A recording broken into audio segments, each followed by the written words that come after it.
night that covers me, black as the pit from pole to pole. I thank whatever gods may be for my unconquerable soul. In the fail clutch of circumstance, I have not winced nor cried aloud. Under the bludgeonings of chance, my head is bloody, but unbowed. Beyond this place of wrath and tears looms but the horror of the shade. And yet the menace of the time finds and shall find me unafraid. It matters not how straight the gate, how charged with punishments the scroll. I am the master of my fate. I am the captain of my soul. Welcome to Vicksburg High School, where our motto is back to excellence, average is officially over. My name is Dr. Tamika H. Davis, and I proudly serve as executive principal. Today, you will hear from students from the Acme Academy, the CAB Academy, and the Health and Human Services Academy. Today, we encourage our students to be the voice and not the echo. That means that make decisions based on sound doctrine and not just hearsay. We hope that you enjoy our politically diverse experience.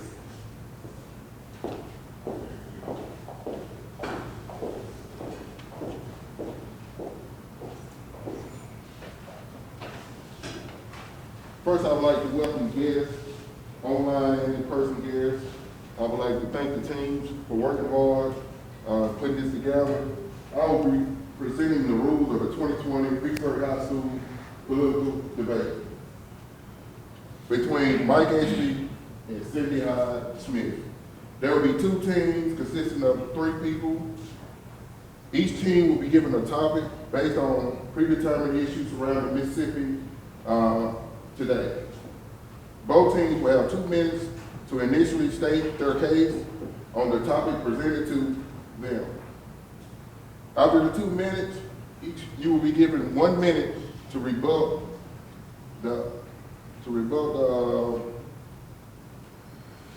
statement presented. The green card will allow you to speak. The green card will be at the center table. The yellow card will notify you you have 30 minutes left, and the red card will let you know when to stop.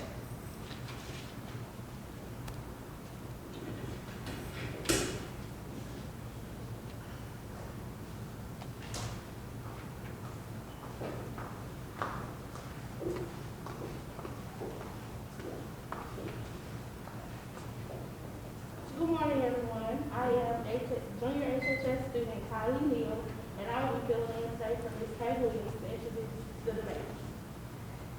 Debaters representing the Democratic views of Mike FDR, junior Acme student Trevor Robinson, senior HHS student Haley Henderson, and senior Acme student Chastity Stevens.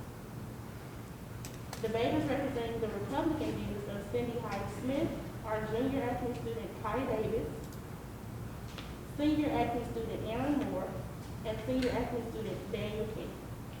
Thank you.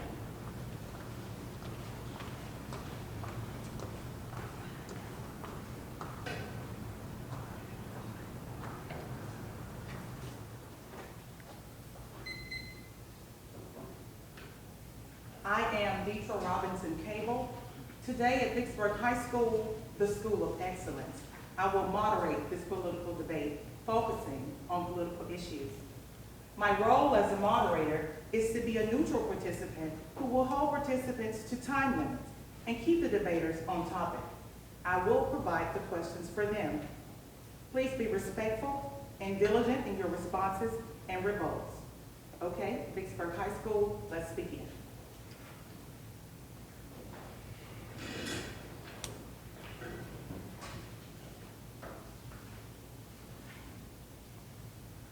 The 2 candidates are facing 3 prominent issues in our community: education, agriculture, and healthcare. Our first question: healthcare is an important issue for many Mississippians, especially in rural areas. How would your candidate address the need for better accessibility to quality health care in the rural parts of Mississippi. You have 2 minutes to answer.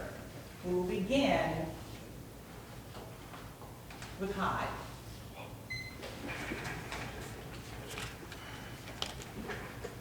Senator Cindy HydeSmith pushed for the release of coronavirus emergency funding meant to support physician training programs and strengthen and maintain a strong healthcare workforce in rural communities in Mississippi.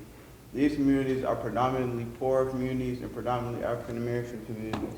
They need the help from the funding that she is trying to push. Ms. HydeSmith and 8 of her colleagues issued a letter to Health and Human Service Secretary Alex Azar warning that without assistance, rural hospitals struggling to handle increased coronavirus cases may be forced to end physician training programs. Without the funding that she is trying to push, some hospitals may shut down in rural communities. This will help rural hospitals currently training residents who are likely to go into a rural practice, often near their training site, and who supply a significant portion of the future workforce serving these hospitals.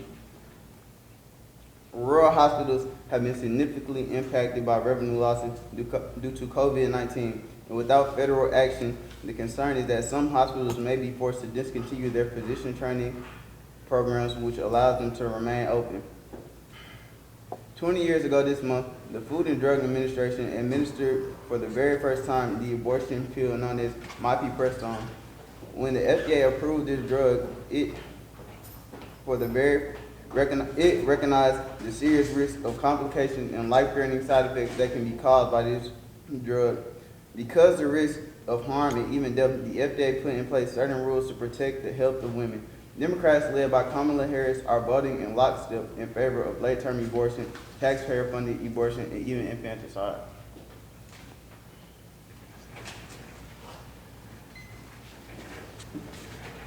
Thank you. For the rebuttal, SB, is it beneficial to expand health care to all citizens, whether they can afford it or not? An example, Medicaid.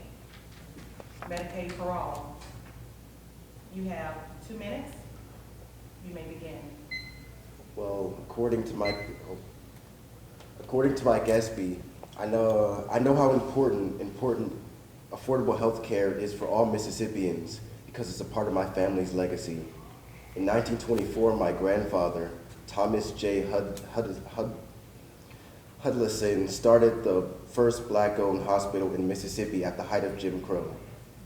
Now, last year, a young woman suffered from asthma and needed hospital care, but there was no rural hospitals in her area, and the one that was there was closed down for several years, and she lost her life due to financial insecurity. In the last decade, multiple hospitals, about 5, have been closed, and in 2019, rural hospitals were at a risk for closure, and over 600,000 Mississippians and more than a third of our state have pre-existing conditions. Now, the question was, should these things be affordable? Now, Cindy HydeSmith opposes this Affordable Care Act, and she's been noted to use the short-term health insurance plans, which can be discriminated against people with pre-existing conditions. Now, if we continue his quote from earlier, like my grandfather, my #1 priority will be guaranteeing all Mississippians access to quality and affordable health care. Too many Mississippians are getting crushed by the rising cost of premiums, co-pays, and prescription drugs.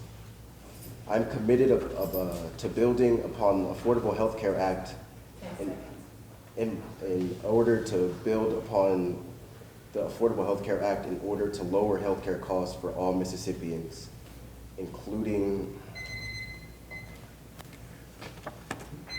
Thank you. Thank you to both sides for addressing health care.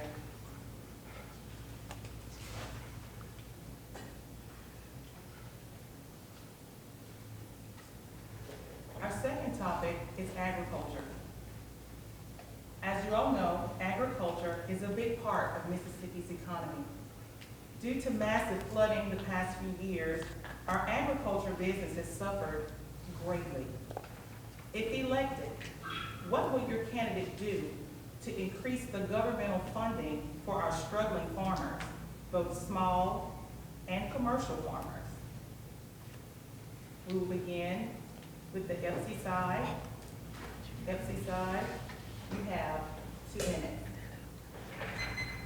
Now, Mike Espy supports cutting the federal budget and protecting Mississippi's defense and agricultural industries. And in 2018, Espy said that he wanted to cut the government's budget and that he supports the free trade. He said that he would probably vote for the Tax Cuts and Jobs Act of, he would have voted for the Tax Cuts and Job Acts of 2018. And he wanted to make sure that people saw the benefits of it. And Cindy HydeSmith also supported this. Oh, that's it.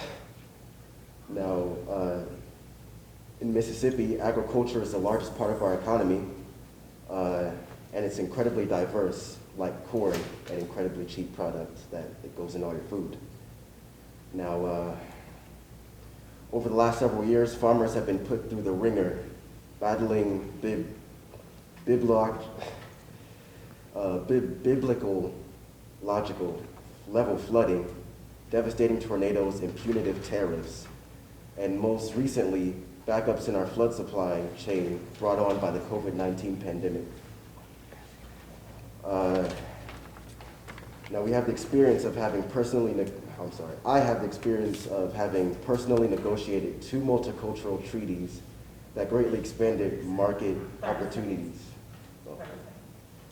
for our nation's farmers. They deserve a proven advocate for them in the U.S. Senate, not someone engaged in hyper-partisan political gamesmanship. I will work with any president and any administration to improve opportunities for Mississippi farmers and make sure those opportunities directly benefit them. I'm passionate about building a strong rural economy. During my time, that was by Mike Espy. Thank you. Quote. Team Hyde. On the topic of agriculture. Proposals are encouraged from state and local organizations, academia, producer associations, industry or community-based groups, and other specialty crop organizations. Although individuals are eligible to apply, grant funds cannot be awarded for projects that solely benefit a particular commercial product or a personal profit.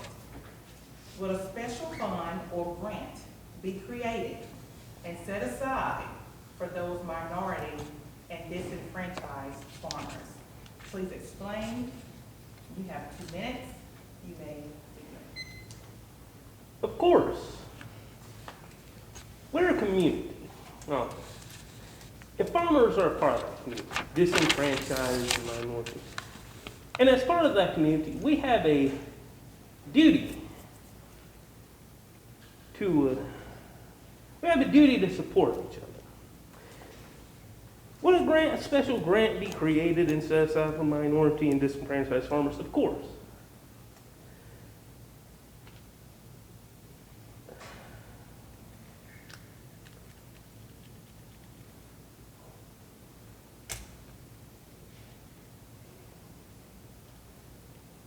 Thank you, Team Hyde.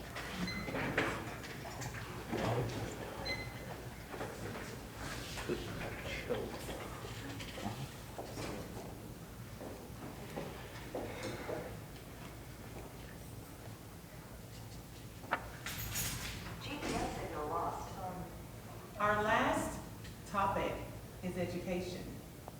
We will begin with Team Hyde. Question. Traditional education of our youth in Mississippi has altered due to the COVID-19 pandemic. What should our federal government do in conjunction to our state government. What should they do to provide equal, quality education to our public school children, grades K through 12? Should they do anything extra at all? Should anything be done? We have 2 minutes to explain. You may begin. Senator HydeSmith understands the importance of a safe and an effective education for Mississippi students. The senator believes in the importance of state and local control of public education while recognizing the role of federal government to support educational needs across the country. Senator HydeSmith welcomed the grant of almost $3.5 million in telemedicine and distant learning tools to healthcare and educational resources, which is key to improving opportunity for Mississippians. On the other hand, Senate Democrats and Mike Epsy has opposed to passing a targeted COVID relief package to provide urgent aid to the most pressing needs of schools across the nation. This bill could help Mississippi schools get the COVID-19 relief they urgently need, but the Senate Democrats continue to fail our citizens of this state. If elected, Senator HydeSmith will not give up on the delivering responsible, targeted assistance to where it is most urgently needed. Thank you.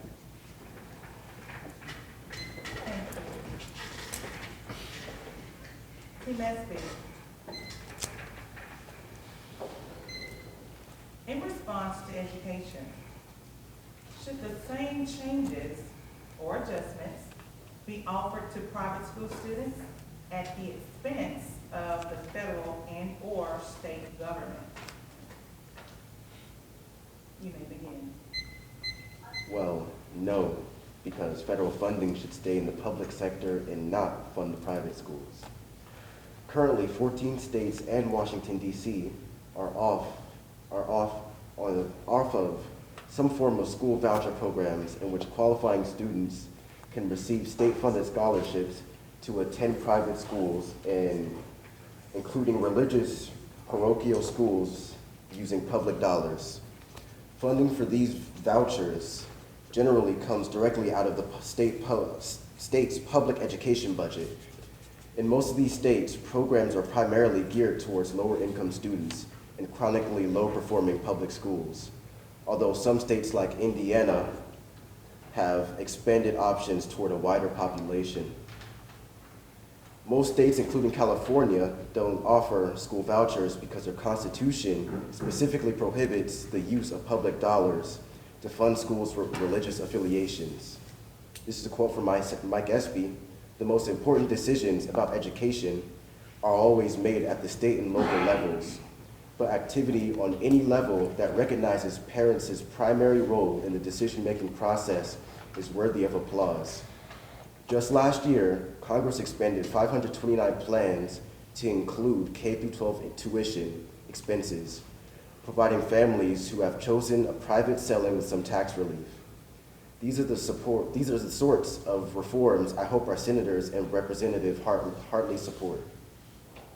Cindy believes the federal government supports the state's efforts to improve educational opportunities for their citizens, but it should not dictate how they get the job done. 30 seconds. The most important thing our congressional representatives can do is protect our public schools from those who like to privatize and profit from them. Thank you.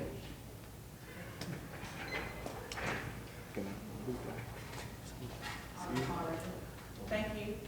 Yes, sir. Can I rebut that? Can I put a statement? Yes, you may. All right. I will give you 1 minute. Yes, ma'am.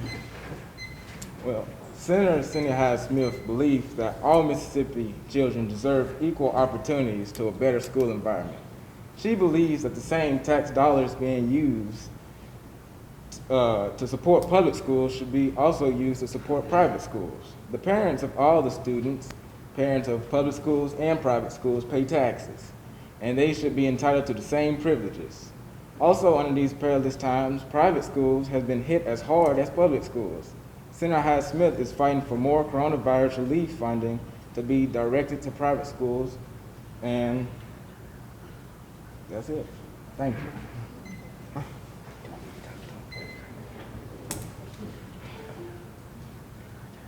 Thank you, Team Hyde.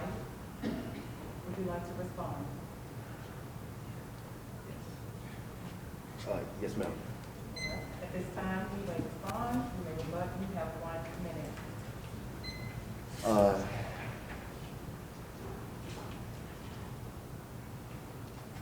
Miss Cindy does not know very much about public schools.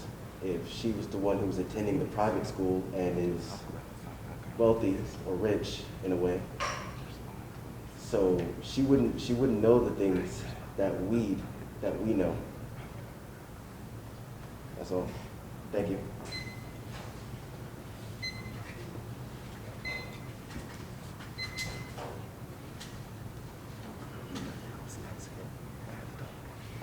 Thank you, Team Hyde. Thank you, Team SB, for your devotion and your dedication within researching these 2 prominent senators that represent our state of Mississippi. At this time, we will have remarks by Mr. Antonio Calvin.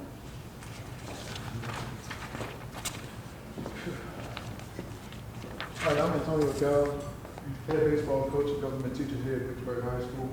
And it was just a privilege just to work in conjunction with my colleagues to put this thing together. Unfortunately, we weren't able to see the real debate between Cindy HydeSmith and Mike Espy. One of them decided not to do it even though the other one was pushing forward. My guesstimation is that whatever the questions or whatever the angles that were going to be taken in the debate, then the Republican side decided not to engage because in their minds they're already winning. So there's no point in engaging in facts that, one, you don't have to defend. 2, it's not going to really matter anyway because, again, Mississippi is traditionally a Republican state, i.e., well, Mike Espy is a threat, but people actually have to get out to vote in order for his message to be pushed. Now, granted, both sides have defended their points very, very well, but there can only be one winner in this battle. And so, I'm thankful to them that they actually decided to volunteer and participate in this because this wasn't forced upon them at all. But once we presented it out there, these kids were more than eager and willing to participate. And again, we say thank you all. Thank you to my colleagues that put in the hard work and dedication with our students to prepare them and to make sure that their arguments were complete. And thank our administration because, again, once we pitched this idea to them, and they gave us free rein for the most part. They allowed us to formulate this thing the way we wanted to. It wasn't any micromanaging in regards to it. And it was more of a laissez-faire approach. They just wanted to make sure that whatever it is that we decided to do, that we saw it through. And as you can see, these kids really did see this through. Again, and I thank you all. I thank you all that came in attendance just to view what Vicksburg High School is really all about. And again, we are a school of excellence. We are a school that is striving for greatness. We're a school that, again, it wasn't very long ago that we were the best school in this city, and we're on our way back. Let's not get this mistaken now. We're full steam ahead here, and we will be number 1 again. And so, again, this is just a small sample of what we really have that's in this building. And again, I thank you all that are in attendance, and God bless you. You all have a great day today. Hi, I'm Kylie Neal, a junior HHS student at Vicksburg High School, and you are? I am Dr. Tamika H. Davis, principal of Vicksburg High School. We're interviewing a few people about the 2020 debate that we're having, and I just wanted to ask you a couple questions. Okay, why do you think voting is so important? Voting is important now more than ever, and it's imperative that we let our voices be heard. And not only let our voices be heard, but make sure that we have the research and the knowledge to make the best vote possible. Okay. Why do you think clubs like this are important to our community? Where the goal of our career academy model is to make sure that our students are prepared beyond high school. So in order for our students to become productive citizens, they must be knowledgeable of the world around them and be able to apply those skills that they've learned in class to real world experiences. Okay. Why do you think events like these are important to the community and bringing our students together? It's one of those things where it is very important to share the knowledge Many people don't know how important voting is. We say it all the time that students are the future, and you all actually are. So we want to make sure that Vicksburg High School is doing our part to make sure that the future looks bright. Thank you. I hope you enjoyed the debate. Thank you. Hello, my name is Taylor Coffey, and today I am here with. Chad Shealy, Superintendent of Vicksburg Warren School District. How you doing today? I'm doing wonderful. How about you? That's good. I'm good too. So today I'm going to ask you a few questions about the debate. Starting with, did you enjoy the debate? Oh, absolutely. Students did a fantastic job. Okay. Why is voting so important to you? Voting is important because it gives us an opportunity to play a role in our government. One of the things that is very difficult for a person that doesn't engage in voting is to complain about the results of voting. It's a way that our society is set up so that everybody gets a voice, and we're all equal there. Okay, my last question is, how do you think we could bring the community together to vote? Ooh, that's a great question. I think a lot of topics generally govern emotionally as it relates to voting, and when people really feel engaged with the context of an issue, more than likely that's what will get them out to go vote. Now, I think making sure that we communicate very well where our voting precincts are, making everyone aware that we really need them to show up and vote, and getting the word out. Okay, thank you for coming today. We really enjoyed you here. Thank you so much. You're Thanks welcome. for the invitation. You're welcome. Hello, my name is Taylor Coffey, and today I am here with. Sheriff Martin Pace. How you doing today? Doing well. That's good. So I'm gonna ask you 3 questions, starting with, did you enjoy the debate? I thoroughly enjoyed it. It just does my heart good to see these students really able to articulate their thoughts and speak out, and it's just so important that the public really knows what we have in our school system here in Vicksburg and Warren County. Okay, my next question is, why is voting important to you? I think we live in the greatest country on the planet, and one of the main reasons is we get to choose our leadership, and no act of citizenship is more important than getting out and voting. And my last question is, how can we bring the community together to vote? I think education. I think just what you're doing right now, making the public aware of how important each individual vote actually is, and I think you're doing that right now. Thank you for coming today. We really enjoyed you. Yes, ma'am. I enjoyed being here. Thank you. Thank you. I'm Kylie Neal, and you are? Preston Naylor. Okay, I'm going to ask you a few questions about the 2020 debate we just had. Okay. First question is going to be, how did you enjoy the debate? I really enjoyed it. It does my heart really well to see our students here in Vicksburg, at Vicksburg High School, participate in something like this, put forth the effort of research, and to develop a plan as it relates to the arguments, as it relates to our voting rights. Okay, my next question is, why is voting so important?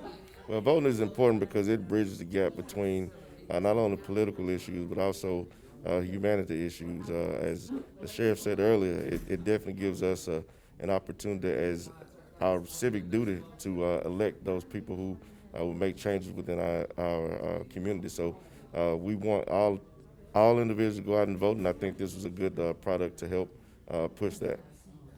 Okay, and my last question is, how can we bring the community together to vote? Well, stuff like this, especially starting with the young people, to demonstrate why voting is important, why researching information as it relates to candidates is important. And then as we continue to grow this, I think we'll continue to grow our mindsets as it relates to voting and our rights. Thank you so much. Thank I hope you. you enjoyed the debate. Yes, ma'am. Thank you very much.